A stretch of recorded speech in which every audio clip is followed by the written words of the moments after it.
Poznaj Archispace Tools. Narzędzie, dzięki któremu projektant ma dostęp do cyfrowych wersji produktów budowlanych bezpośrednio w programie projektowym. Archispace Tools dostępny jest jako niezależna wstążka bezpośrednio w menu programu. Zarówno w Autodesk Revit, jak i w popularnym AutoCADzie. Dodatkowa wersja typu desktop umożliwia instalację toolsów na komputerze z systemem Windows niezależnie od programów CAD-owskich. Projektant może wygodnie przeglądać kategorie produktów.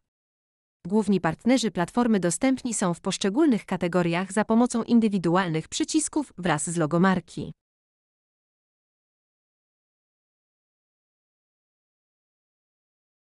W dowolnym momencie można wyświetlić wszystkich producentów dostępnych w danej kategorii, klikając pozycję Pozostali producenci.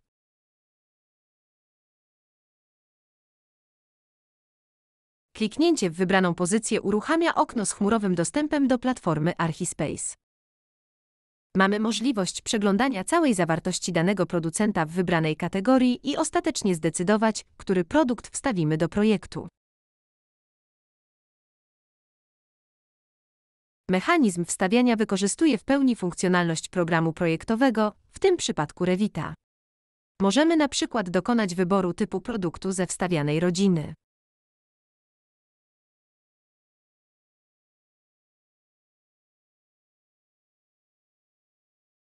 Pozostaje nam wskazać miejsce wstawienia produktu.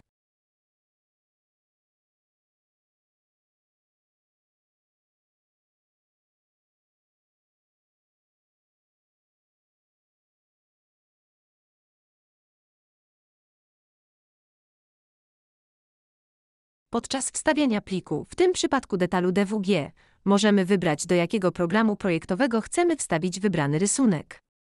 Jeśli program jest uruchomiony, Archispace Tools wykorzysta go do wstawienia. Przełączy widok na wskazany program i wstawi wybrany plik. Jeśli nie jest uruchomiony, zaproponuje pobranie pliku. Pobieranie może również odbywać się grupowo, z wykorzystaniem przygotowanych na platformie Archispace specjalnych przycisków pobierania grupowego. Archispace Tools to zdecydowane przyspieszenie procesu poszukiwania i wstawiania cyfrowych wersji produktów do projektów budowlanych. Jednocześnie program znacząco zmniejsza zapotrzebowanie na przestrzeń dyskową niezbędną do przechowywania plików CAD i BIM. Zachęcam do pobrania i instalacji.